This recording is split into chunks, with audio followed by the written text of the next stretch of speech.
S. Sivakumar, Group Head of the Agri and IT businesses at ITC. I also asked him about how his business strategy to deal with uncertain times like COVID, geopolitical tensions, tariffs and more. Let's listen in. The most important thing is, of course, the portfolio that you create and how agile you are in responding to changing situations. That if I have 5 models of sourcing, since you brought up sourcing, which one will have a higher share and which one will have a lower share needs to be really agile. It's not as if I cannot say that, this is a large train or a ship going forward, I can't take a quick turnaround. The flexibility needs to be done in such a manner that I'm able to instantly change it, because obviously there are decisions that the governments have to take in terms of allowing exports, stopping exports, stock limits, all of this. That is, how do you really stay agile in making all of this happen? So it is the broader network of presence in every crop value chain that we are present in, and the multiple models of sourcing and multiple end users and customers besides our own consumption for our own branded foods inside.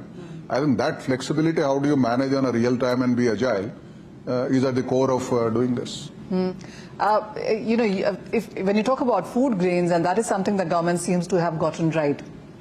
Pulses, we imported record numbers last year. Edible oil, our dependency is at 55 and 60%.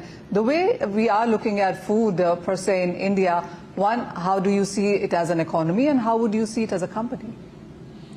No, one has to be more, as they say, Atmanirbhar or self-reliant, which is very different from self-sufficiency. If you really produce something much better, much more, you can export and create that self-reliance to be able to import where someone else is able to do a better job because of natural advantages, because of technology, productivity, many different ways. If you take a simple example of soybean, there is a huge consumption of soybean. India actually got in originally for soybean as a food. Right. 50 years ago when India started producing soybean. It's a relatively new crop for India. But as the times passed, it became oil seed, and it was oil, much higher share of the soya complex, unlike globally where it is done more for meal. The feed and coming out of meal. But now the way to morph it and create a tomorrow from an Indian context, how do you make use of the protein for human food in soybean? And therefore, not necessarily oil, of course, there is a value. Meal as feed, there is a value. But if you really look at the dynamic of getting soya as a human food, then that economy will transform much better. So each one of these crops, food grains, how do you add value? Not just more and more productivity, but within wheat, what are the various varieties of wheat which can help in delivering different consumer properties? Same thing goes for rice and same thing for pulses.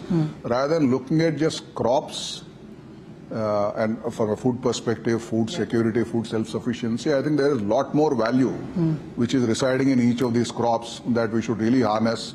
I think we are blessed with wonderful agro-climatic diversity in India. We can produce different crops with different kinds of values, and that's what we should make use of to thrive as an economy of farmers and of the consumers, and of course taking care of the environment as well. Since I have you with me, I do want to push this point of wheat product exports. What's your sense on that?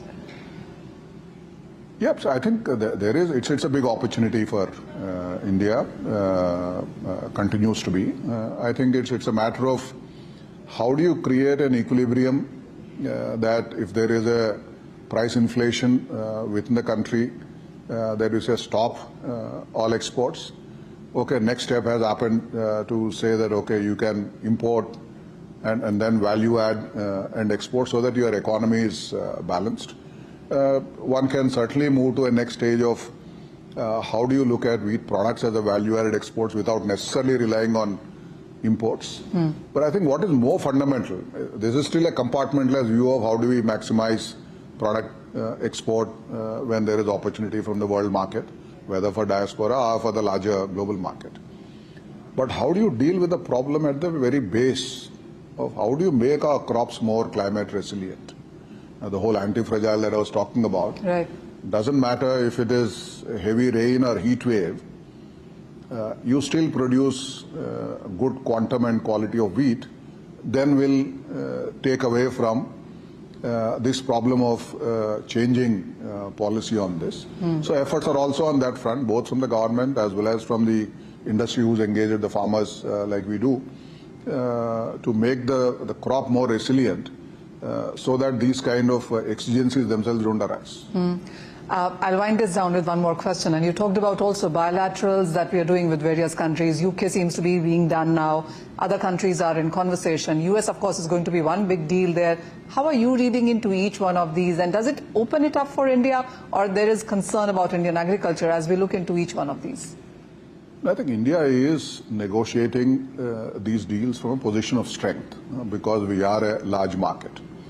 While, of course, the counterparts will push for access here and now, but when it is done in a calibrated fashion, because every other country which is negotiating is also looking at how do I protect my domestic jobs, how do I protect my vulnerable segments, right. And therefore agriculture is put square and center in these negotiations. So I think, I'm sure, when we negotiate in the position of strength of the consumption, while we need to protect it and how do you open it in a calibrated manner, I think this is much better to do it in multiple bilateral agreements because we kind of balance each other's strengths and weaknesses, as opposed to one global multilateral agreement, which was yesterday's era. I think this certainly is going to be helpful for India. I'm sure the government is doing all its bit to protect as we build our capacity of the farmers to compete in this market. All right, golden words coming in there that India is dealing with various countries from the position of strength when it comes to agreements, and agriculture, as he said, is the center and square of all of these deals and wouldn't want that to be touched too much.